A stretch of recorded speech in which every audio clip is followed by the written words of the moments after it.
It's time for the Josh Kirby on Sports Podcast. On this edition of the Josh Kirby on Sports Podcast, my interview with a very special guest. Oh yes, you have heard his voice before if you have listened to this podcast. The one, the only, Dave Johnson. We have a lot to discuss on this episode, so I hope you enjoy my interview with Dave Johnson coming up next.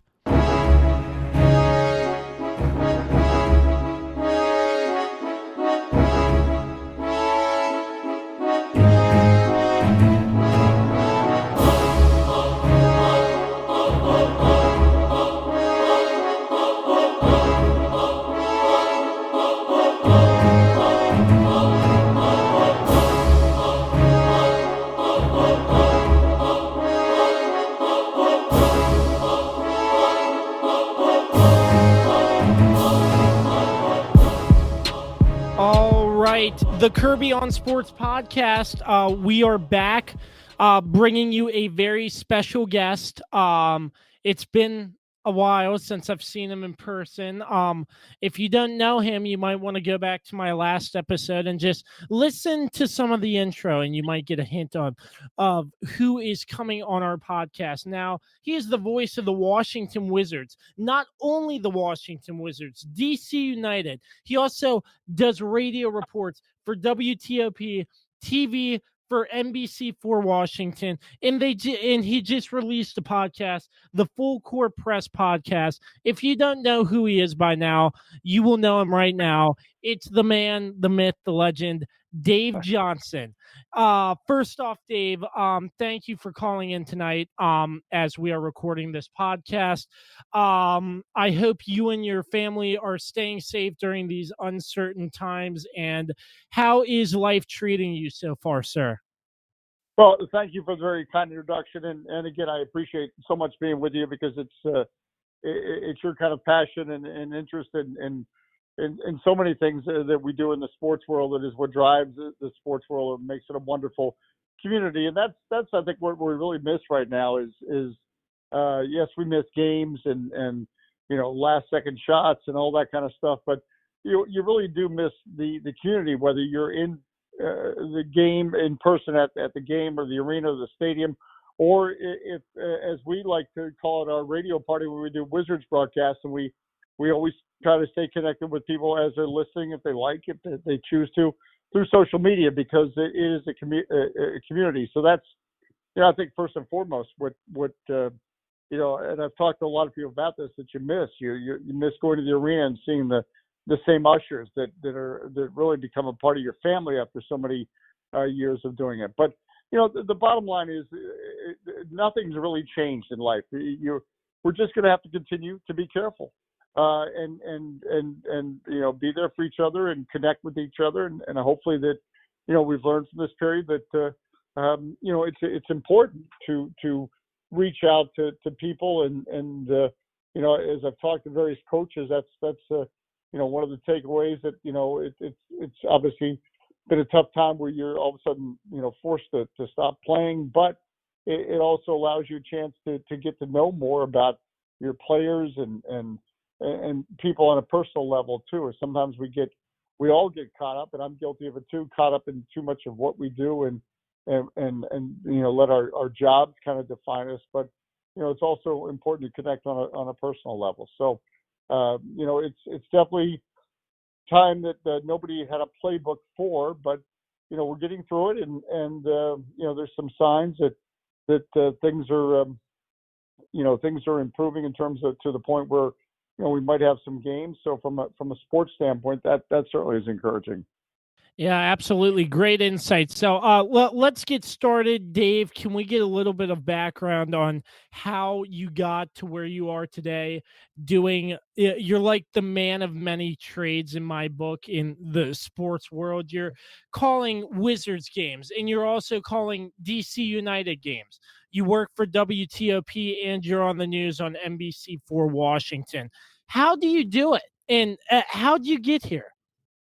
Well, I tell people this, that look, this is what I've always wanted to do, and it's because, as I grew up as a child, it was my dream and passion. It was something I did when I was as a kid. My mother had a disease called multiple sclerosis, and she was in a wheelchair, and I used to, basically broadcast to her. She was my one person audience. It's probably nights now when maybe there's only one person listening to me, and that doesn't matter because it's not about the number of people that are listening, but if anybody's listening or watching, that's what's most important to you. But it's based on that childhood experience that I always wanted to be in broadcasting. But I also think it's a life lesson for whatever anyone wants to pursue is the power of saying yes and being open to new ideas and I've always wanted to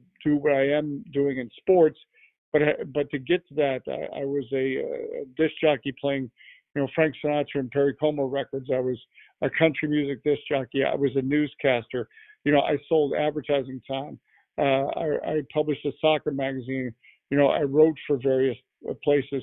So as anybody goes along their journey and they say, well, I want to do play-by-play for this team. That's great, but that's not how you start out. That's not how you reach that position. And that's, life is a collection of experiences, and hopefully, you'll collect enough experiences that it puts you in a place that may be the realization of a dream. But that's why it is important for everyone, no matter what their job is, to always to be open to new ways of thinking, new ways of doing things, new possibilities. You never know how one thing will end up translating to something else you'll eventually do in life. Yeah, that's a great way of putting it. And I know I probably wouldn't be doing this podcast with you today if it wasn't for, what is it, like 5 years now? You spoke at Sports Career Day before the game, before a Wizards game. And the year after, I was like, I want to meet that man. We met, and it just went up from there. So that's how we met.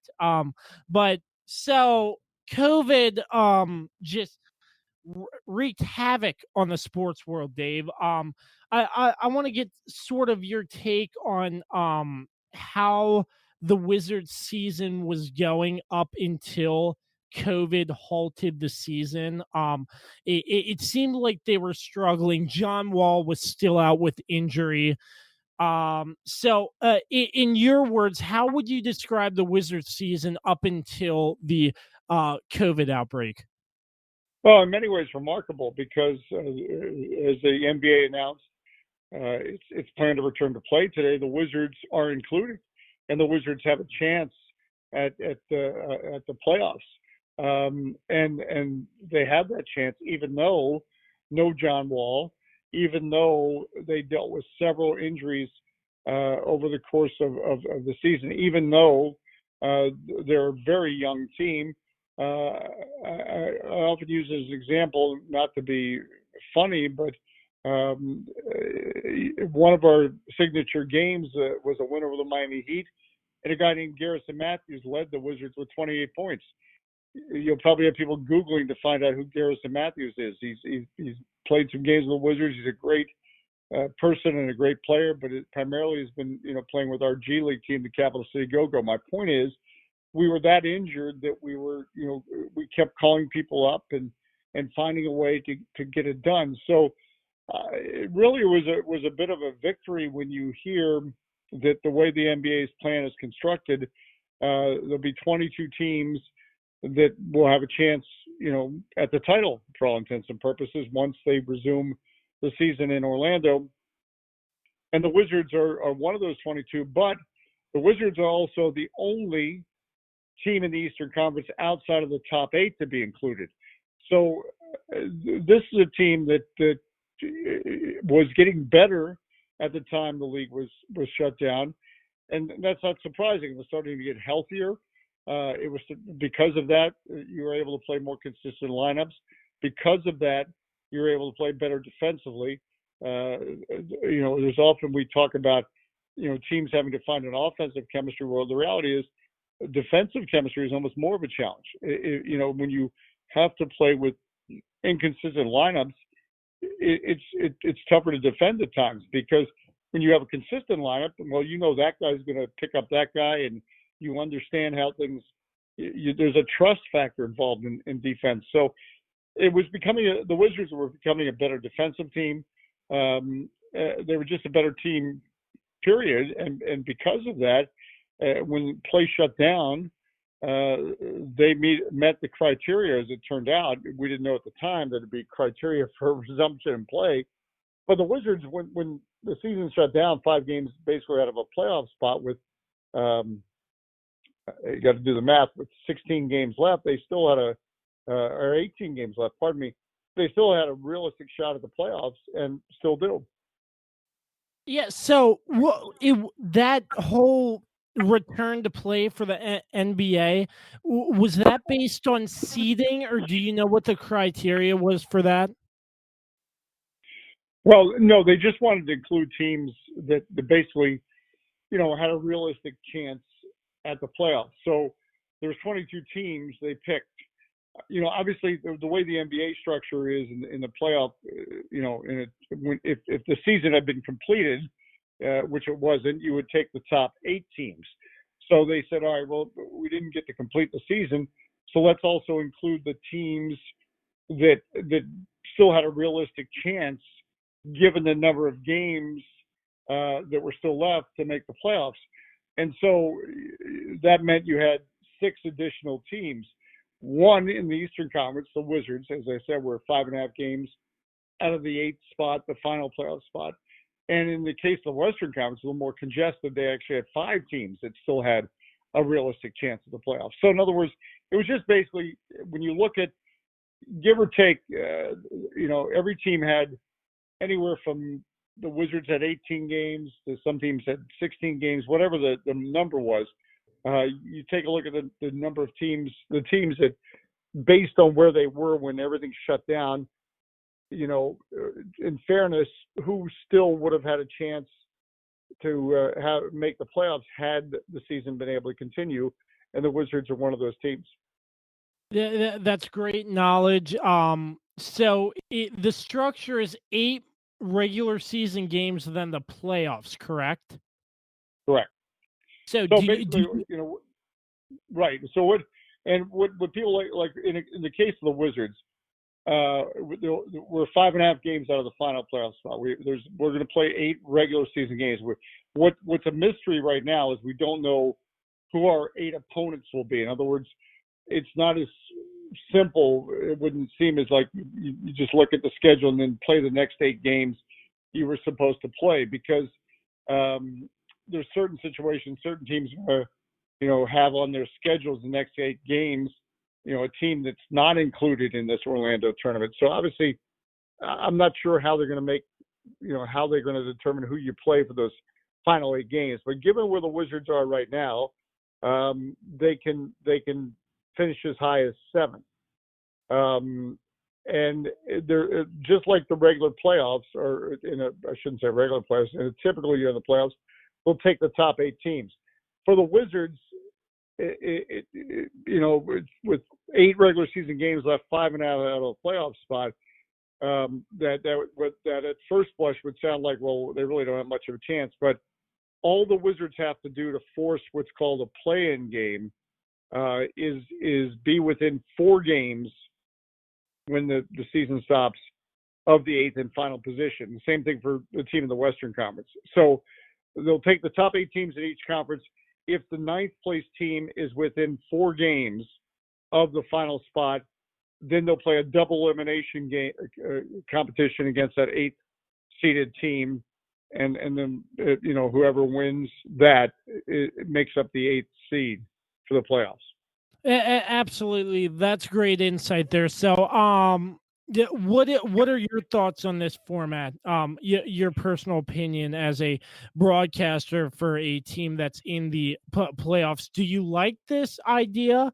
Do you think it's safe for the NBA to move forward to do this in one city? Yeah, I'm not a medical expert, so I don't know whatever I would say or my opinion wouldn't it would just be based on my gut feeling or whatever. I think we seem to be getting to a point in this country where we're moving about more. I think you have to be continue to be vigilant, and I think certainly that's part of the reason for the design behind. If you put all teams in one place, in theory, you should be able to control so many things in terms of cleanliness, who they come into contact with, et cetera, et cetera. So just logically, it would stand to reason to me anyway. And again, my background's not medical stuff.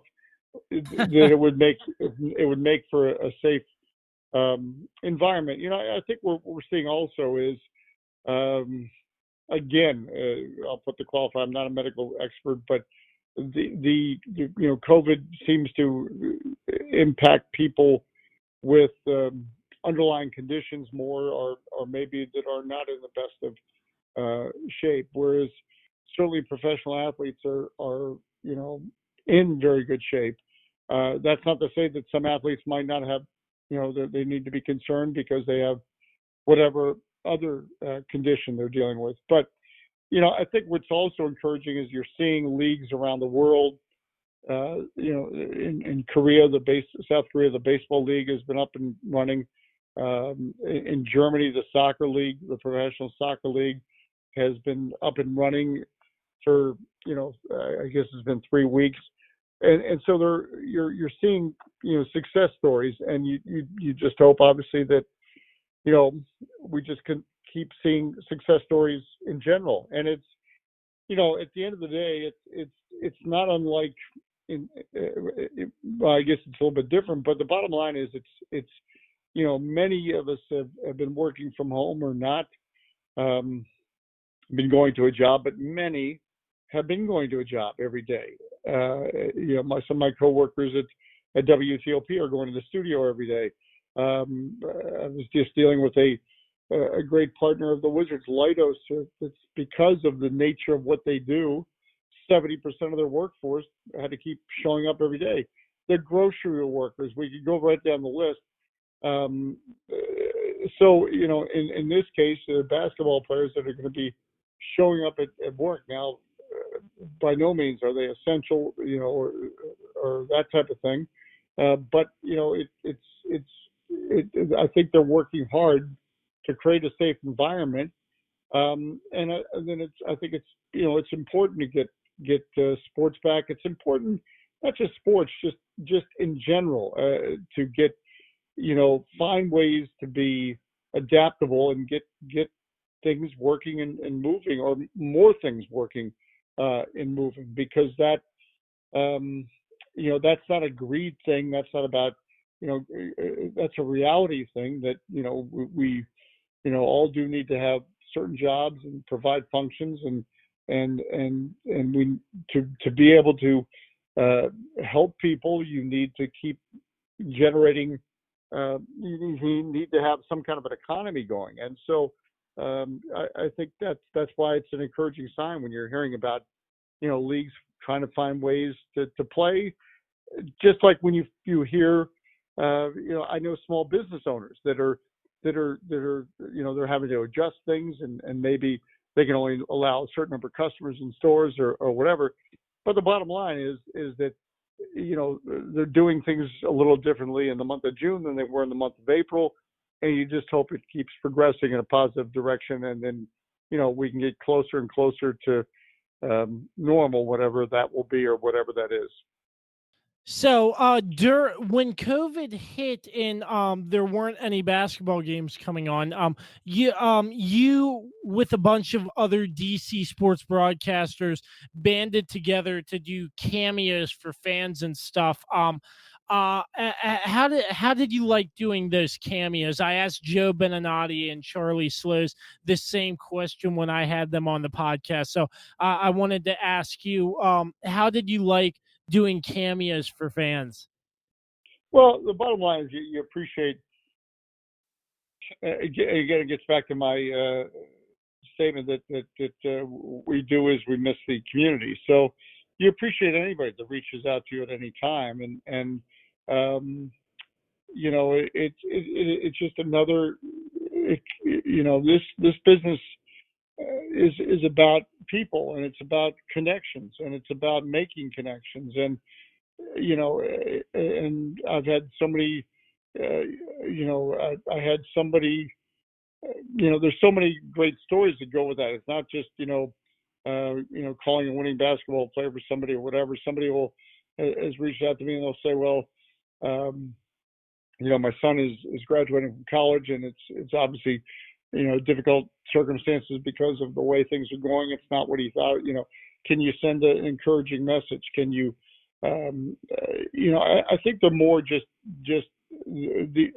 especially when we're in an isolated world, hopefully they by doing these kind of things and videos and whatever, you're just reminding people, yeah, you may be isolated, but you're not. We're all still there, and the most valuable commodity we all have is time. So I think we all appreciate when anybody offers some time to share some thoughts. So that's what made it special to me. And as we've done various live interactions with ticket holders on Zoom and that type of thing, it's a two-way street. Not only do you appreciate them taking the time to spend some time with you, and that's when somebody does that, that's the ultimate compliment, that they're offering you their time, because that is, as we found out, the most valuable thing we have. Yeah, you mentioned in there about connections. I want to branch off a little bit. You and your broadcast partner, Glenn Consord, during the Wizards games, developed this hashtag over the years called the hashtag Radio Party. Can you tell us how the Radio Party got started? This had to be the 2013-2014 season. In fact, I know it was.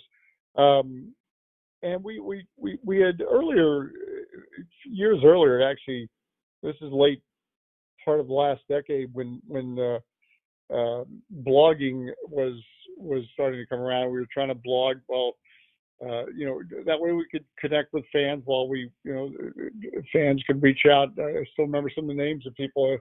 Charles Stewart would listen in Los Angeles, and he would check in. It was just another way of touching with the fans. So if you weren't this, they felt like they were with you on the journey. And so we just threw out our Twitter handles, and it's the old adage, if a tree falls in the forest and nobody hears it. And so it's one of those things that maybe nobody would react, and instead people started reacting to different things, not just the basketball stuff, but if they heard us talking about a debate between red vines and Twizzlers licorice or whatever. And so, and this coincided with, the Wizards actually getting back in the playoffs in the 2014 season. And, the heartening thing was that not only were fans interacting with us, but then they were interacting with other people. And somebody coined the phrase, said this, well, it's kind of like a radio party. And they started using the hashtag. And I'm not quite sure actually who started using it. It wasn't. I guess that's the beauty of it. That is the beauty of it to me, is it was not like Glenn and I and the Wizards organization. We sat in a room and tried to come up with a clever hashtag or whatever. It was just something that one of our listeners came up with and started to use, and when we copied it, and the next thing you know, we get to the playoffs, and we're rocking and rolling through that, and it's really becoming a radio party. And we mention so and so's listing in Hermosa Beach, and somebody says, well, I'm down in this beach listing, and so it became something that it was a part of it, never to take away from the game itself. The game is the most important thing, but I think it's important for people to realize that yeah, you are that important. You're with us along this journey. Yeah, as you said earlier, it's all about the connections in the sports world. I love how you put that. So, moving right along, we learned about the sad passing of Bullets legend Wes Unseld.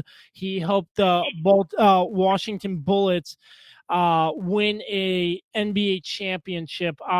How will Wes Unseld be remembered throughout the DC community and beyond? Well, I mean, as I said, simply one of the greatest human beings I will ever know, and I think that what I've discovered over the last few days that everybody has a West story, but it's everything from somebody telling me the story of their car broke down on the side of the road, and he helped them, and then they discovered, wow, that was Wes Unseld, and they finally found a way to reach him, and Wes was like, well, I was worried about you guys to make sure you got it home. That Wes was not about look at me, look at all that I'm doing, and as I wrote a tribute to him, that I said I could feel his presence as I was writing that because I could hear his voice saying, "What are you wasting your time writing about me?" He was somebody that deserved the limelight, but didn't seek it. All he wanted to do was um, be a good teammate. Oh, by the way, he was a good teammate going to a Hall of Fame basketball career. By the way, the only player along with Will Chamberlain to be the Rookie of the Year and MVP in the NBA in the same season. And as I said, it's a good thing his basketball resume speaks for itself because you could never get him to talk about it. He didn't want it. The Wes Unseld was the last subject he wanted to talk about. What he wanted to do was make an impact on other people's lives, and but again, you had to find out about some of the things he was doing because it's not like he was saying, "Look at me, I'm doing this work in the community. Look at me, I'm adopting this many families for Christmas and providing them with presents and gifts." Um, he was a selfless person who just kept giving throughout his entire life, and because of that, um, everyone seems to be in the Washington D.C. Baltimore area have a West story, and it's a positive story, and it's a heartwarming story, um, and it's an example of how you go about or should go about living your life. You make a difference um, in people's lives just uh, by doing little things on a daily basis. And he was a big man that did all those little things on a daily basis. So I think back and I'm hard pressed to remember conversations with him about basketball because he was such an intelligent man and had so many interests. And that was also the beauty of him. When you were in his presence, you were in his presence. He wasn't thinking about, oh well, it's just Dave Johnson's radio guy. It's got to be somebody more important in the room. Whoever you were the most important to him, person to him at that moment. Um, so just a fabulous individual, and we can count the points and the rebounds. What we can't count is the number of lives he impacted in a positive way. That is a great insight on him. Our thoughts and prayers go out to the family and friends of Wes Unseld. So, moving on, Dave, I want to ask one thing about DC United. The last thing I remember about DC United is Wayne Rooney's short stint in a DC United uniform. I know you were there when he got off the plane in DC to join the team. So how did the soccer community, the DC sports fans who like DC United, react to the arrival of Wayne Rooney playing for the DC soccer club? Well, it was a wild time, and unfortunately, it ended. As you said, it was really short, over a little over a year. I mean, I think it just speaks to that. Some people he had never lived out, or his family had never lived out in another place, and it was something that was not working for him on a family level. It had nothing to do with the soccer, and some people can make a transition to a different country, a different place, and there's no problems. And it might have been one of the situations where if it's a young Wayne Rooney and he's not with kids and family and et cetera, and young kids at that, it might have been something that could have been longer term. That we'll never know. But we do know is it really was a magical time, and it coincided with the opening of Audi Field, an incredible uh, stadium. Because I say incredible, not necessarily because of the stadium itself, but just its location. I mean, well, it's a great stadium. Don't get me wrong, but it's it's in such an amazing part of Washington D.C., right where the Potomac and Anacostia rivers come together. It just is a great place to enjoy a sporting event, and I think people have discovered it just has a wonderful atmosphere. And you throw him into the mix as you open it, it only added to the buzz. And by November of that year, when he came over in the summer 2018, and by November that year, and they're in the playoffs, and I remember that playoff game against Columbus. Unfortunately, it didn't end well, but the atmosphere was electric. The place was beyond full. So he provided some great memories, some great goals.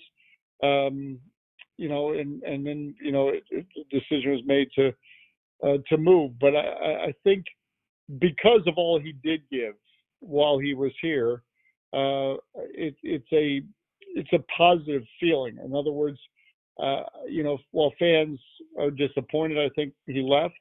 They can't help but be happy because while he was here, he was Wayne Rooney, one of the world's greatest soccer players, and he showed that on the field. So, yeah, you would have liked to have it for 2 or 3 or 4 more years or whatever. But you're not going to taint the memory of that by being bitter that it didn't last longer. Instead, you're going to look back and think about that goal from beyond midfield, or the incredible pass that led to a game-winning goal late in the 2018 season by Luciano Acosta, and it's been played over and over again. So, I think it's a time that DC United fans will look back on as positive, because, and especially the longtime fans, because when the league started in 1996, there's no way they could have ever dreamed that at one point a player of Wayne Rooney's caliber would be on their team. Well, not only was he on their team, but that's where the league is going and growing, and hopefully as they get back to playing, we're going to be able to see that. Between basketball and soccer, Dave, you coined 2 iconic terms. In basketball, it's there. In soccer, it's in the net. How did those 2 terms get started? It's in the net came from when I was doing indoor soccer with the Baltimore Blast. This is back in 1989, 1990. And it's just something, if you forced me, I couldn't say when the first time I used it, or in other words, I didn't sit around saying, well, I'm going to say it's in the net when a goal is scored. So it just became part of what I did with goals, and it became what I felt when a goal was scored, the elation. With which it's there for 3-point shots in the NBA. Again, I can't.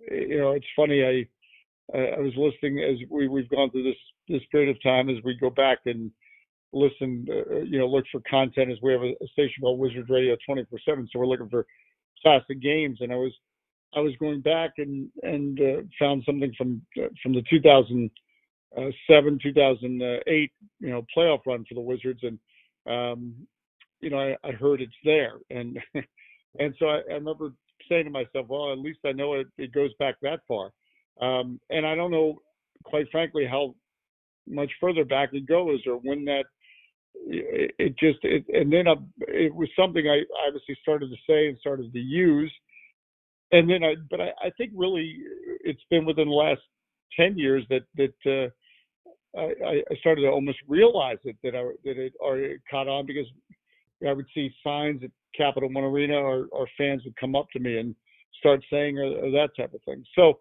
that's the thing with certain calls or certain sayings that just you're not even necessarily aware you're saying it.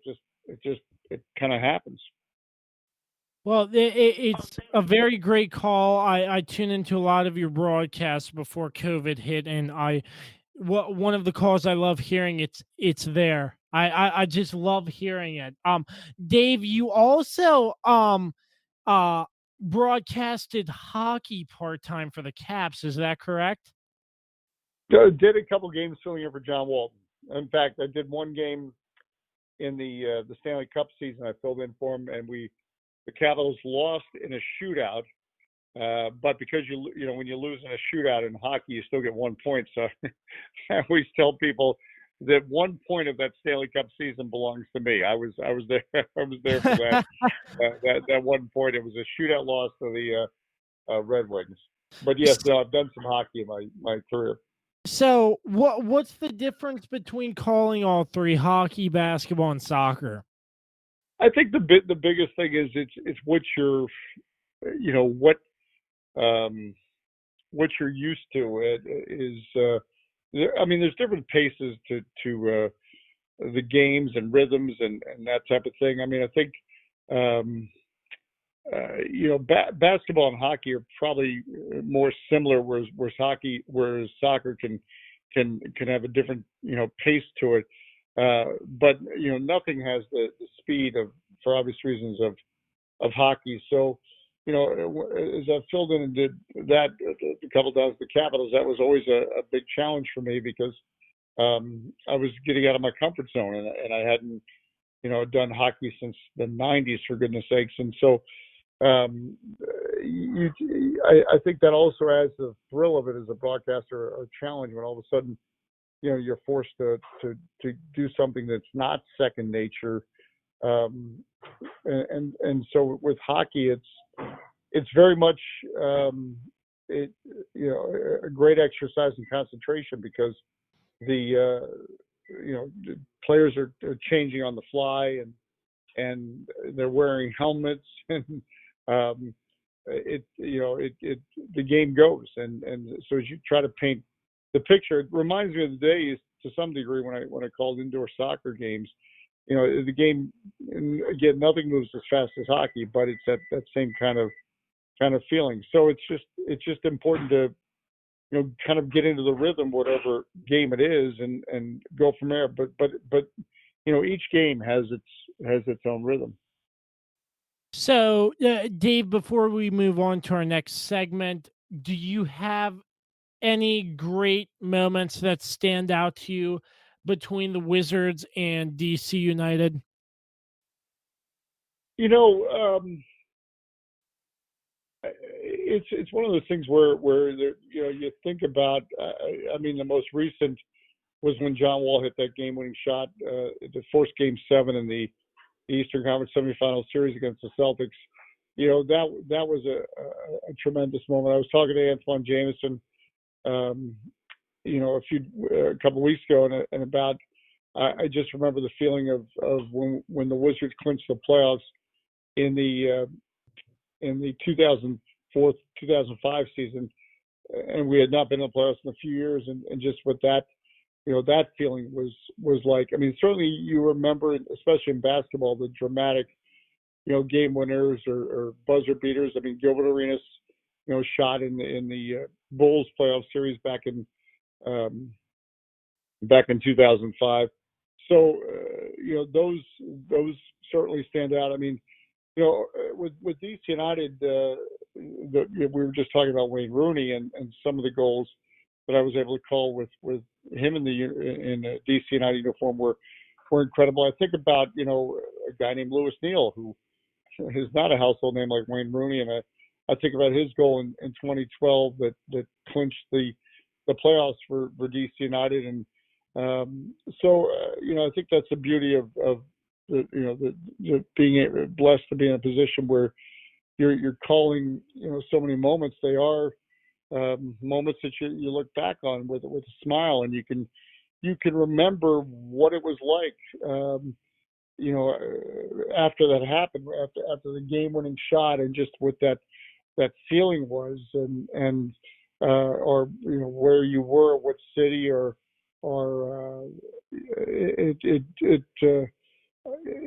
but I'm in that sense, I'm just like the same thing. I grew up as a fan of all teams, and I'll have fans come up to me and say, "Well, I was studying for my, this exam when I was listening to, that shot, or whatever." So, um, those are there's so many great memories that I've been blessed to be a part of, and those are things that every now and then pop into your head and give you a smile. I'm surprised the Paul Pierce one wasn't on top of that list. Yeah, well, see, and that's the problem when you've been doing it as long as I've been doing it. You start to forget, not forget, but there's been some great moments, and that certainly was a great moment. Um, there's just been, that's the beauty. That's why we show up. There's no script to any of these games, and so. Um, and that's what you don't know what you're about to see. You don't know that when you show up in Portland on the second of a back to back, that Bradley Beal is suddenly going to score 51 points and have a career night. That's why we show up for sports, is you just don't know what's going to happen, and it's not scripted. And just this year, I didn't.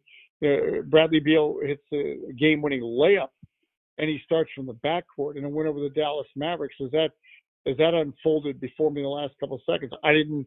Nobody in the arena saw that play coming out the way it did, and he won it. That's what keeps us coming back for more the next game. You don't know what's going to happen next. You don't know that Paul Pierce is going to call game and the Wizards are going to, win. And again, that's one of the beauties of basketball. There's just uh, such an adrenaline rush for the last second shot. Absolutely, that's great stuff. So, on top of calling Wizards and DC United games, you also do sports report. I believe you're the sports director still at WTOP, and you're one of these sports reporters on NBC for Washington. How does that all fit into the mix? Well, it's I love telling stories, and that's what I'm paid to do for. I say paid to do like it's a job. That's what I like to do. Period. And it's been interesting about this COVID-19 period. Obviously, we haven't had games, so it has been a challenge about telling stories. I mean, just this week, some of my lead stories on WTOP were about the Danish soccer team that was able to create a Zoom meeting for all 10,000 fans, so they could be inside the stadium as the Danish soccer season resumed. About a minor league baseball team that has turned its stadium into an Airbnb, or the founder of Big League Chew, and how that story all happened. So, this period of time is, I'm battling multiple sclerosis. I discovered a basketball player that played at Georgetown, Chris Wright, who, despite multiple sclerosis, has still been able to continue a basketball career in Poland. So, what I enjoy about both those opportunities, whether it's television on NBC4 or radio on WTOP, is it's about, again, telling stories, and hopefully they're stories in the way you tell them. You can resonate with your viewers or listeners. Yeah, and speaking of NBC4, about a year ago, like you said, you were diagnosed with MS, and the story ran with Doreen Gensler interviewing you about this, and you seem to have a positive approach through the whole thing. Uh, what was your approach? How did you feel like once you realized you were diagnosed with MS, and what makes you drive to stay positive through the whole thing? Well, I mean, because you've got something inside you that's not right. So it definitely motivates you to stay positive, and I think that's as I talked to Chris Wright, the player I just described that has MS. He has a different form of MS, but he still has MS. That it's a bit claustrophobic when you realize, all right, there's something inside my body that's trying to beat me. So I'm gonna do whatever I can to win, and so part of winning is keeping a positive attitude, and you keep moving, and and uh, but I, I'm not Superman. That doesn't mean that this comes easy, and there's days that I'm feeling the weight of it on me.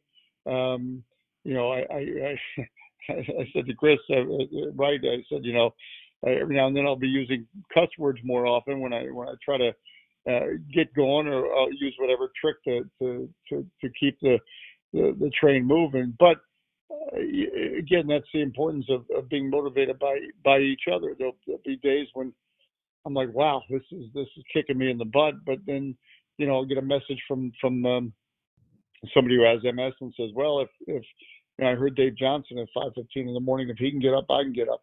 And so then that energizes me. And that was also, one of the reasons why I wanted to share my story, because I thought, well, it's no good me, keeping it inside, and it's no good me, as people would start to ask, why are you limping around and that type of thing, and didn't make sense to come up with some phony story about, this is who I am.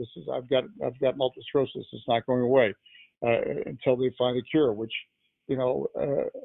optimistically, I'd like to think someday we'll get there. But I also know realistically, this has been a disease that's been a mystery for a long, long time. And I know there's some breakthroughs coming, and you hope those breakthroughs continue to come, because you're in a constant. I say battle, but it's all you can do is just keep doing what you can do, because there's something going on inside of you, and it's trying to beat you. So, but that's where I think it's a lesson to everybody that there's so many things with how the body works, and part of it is the mental component, and I think it's important that everybody knows that we're all not going to be up all the time, and we're going to have down moments, et cetera, et cetera. However, that's when you try to look inside and say, well, why am I blessed, and what can I draw on to get strength, and then that gets you to the next moment. And that, we talked about that with what made Wes Unsel's life so great, or whoever's. It's you celebrate the individual moments, and it's those collections of moments that you celebrate, that then suddenly you realize, wow, I've been able to string together some pretty good things, and that's what you have to keep doing. But I was in Cleveland, and a guy reached out to me on Twitter. I didn't know him, and he had MS, but he said he heard about my story, and he just he wanted to come say hello. And we were joking because I have a bad right side, and he has a bad left side. So I said, well, together, we make one heck of a team. I've got the bad right side, and he's got the bad left side. But that's why community is important. That's why this COVID-19 isolation has been tough on all of us, because I don't think we're able to experience communities like we typically do, and that's why we miss it so much, because we were not meant to be alone. Yeah, absolutely. It must be tough on some people during these times, but like you said, we will get through this together. I just love the positivity there, Dave. And yeah, a lot of people I know, and me myself, are all supporting you through this, and anything you need, we're here for you, sir. So moving on, NBC for Washington, you had the privilege of covering a lot of big events, including the Capital Stanley Cup run and a lot of different things. How was that in your mind, getting a chance to cover big events like the Stanley Cup final and other things like that? Well, especially with the Capitals. I mean, that was such a having lived and lived through it and covered and et cetera, et cetera. As the Capitals were going through the playoffs, I don't think if you're a Capitals fan in this area, you always kind of had in the back of your mind, well, this is not going to keep going, and not that you were pessimistic or whatever, but we just, I was doing sideline with the Caps, back in 98, 97, 98 on the old Home Team Sports, and doing a show called Caps Face Off when we kind of surprised everyone and made the finals that year. But it was such a surprise that nobody in the town really, well, I shouldn't say nobody, but the town had not really gotten onto hockey, and it was, they really, I remember, so many Red Wings fans showed up for the games because it really caught everybody off guard. We ended up losing to the Red Wings in 4 games in that season, but in that Stanley Cup series, and then we had never been back since. And now you started to see all these years with Alex Ovechkin, wondering if it's ever going to, bear out for him. So that was just a wonderful experience, because as it kept developing, you kept thinking, is this really happening? And so I still remember anchoring that night, and we stayed on late afterwards, and just the feeling of the city, and not that it was, we felt the same way about the Nationals, but it just seemed like maybe it was because of the springtime and there was, so many games and so many series, but the way fans just took over the town, and it really was just, something that you appreciate so much. It was it's the only time I've covered, that type of thing in my career. Maybe we'll get another chance again. Certainly we've got a team capable of it. But then lo and behold, a year later, we're, talking about the Nationals, and again, similar but different. I mean, similar in that it was unexpected, because there was a team obviously that famously was 19-31 at one point. It looked like Bryce Harper had gone, and maybe the window had passed, and et cetera, and they won it all, and that was so special, and so special to be able to anchor some of that coverage. Yeah, the DC is becoming the district of champions. Even the Washington Mystics won a championship. It's all great stuff, and yeah, you must be glad to be a part of a very great city, and covering such great teams of the Wizards, DC United, and so many other things. The wonderful world of Dave Johnson. It's been great having you on, Dave. Thank you so much for the time. Really appreciate everything you do for us, and I really, really hope everything goes well. You continue to stay safe. But it was great having you on. Do you have any last words for us? No, I just appreciate that you continue to put out this podcast and connect with so many people. As we said, it's all about connections. It's about spreading the passion for sports. It's a good thing. There's so many things that we could be divided by and debate in a negative way over, but that's one of the great things about sports. It's a unifier, and having your podcast is just one more excuse to have some fun and tell some jokes and debate about great sports moments, and that's time well spent. Hey, well, we're having fun just like you. It's really been fun, Dave. As always, that's Dave Johnson, the voice of the the voice of the Washington Wizards, DC United, along with working at WTOP, NBC Sports for Washington, and so much more. Dave, thank you so much for the time, and we will continue right after this. The Josh Kirby on Sports podcast, part of the Mayo Please podcast network, is sponsored by Route 11 Chips. Make sure you grab a bag today inside your local Martin's, Food Lion, and Giant stores. And our new sponsor and fellow sports fans at PM Plus Reserves, providing reserve studies for homeowner and condominium associations in the Washington metropolitan area for the past 30 years. Make sure you check us out on all streaming platforms via the Mayo Please and the Josh Kirby on Sports podcast. You can also find the Josh Kirby on Sports podcast on Facebook, Twitter, and Instagram, along with the Mayo Please on Twitter. Have any questions for the show? Feel free to shoot us an email at kirbyonsports@gmail.com. We hope you enjoy that interview with my good friend, Dave Johnson. Thank you so much to Dave once again for taking the time to be with us on this episode of the Josh Kirby on Sports podcast. As always, we're part of the Mayo Please podcast network. We're sponsored by Route 11 Chips and PM Plus Reserves, now expanding their area to open up the I-81 corridor from Hagerstown, Maryland to Stanton, Virginia. You can check us out via the Josh Kirby on Sports podcast or the Mayo Please podcast network, anywhere you can find podcasts. Till the next episode, we say so long and peace out.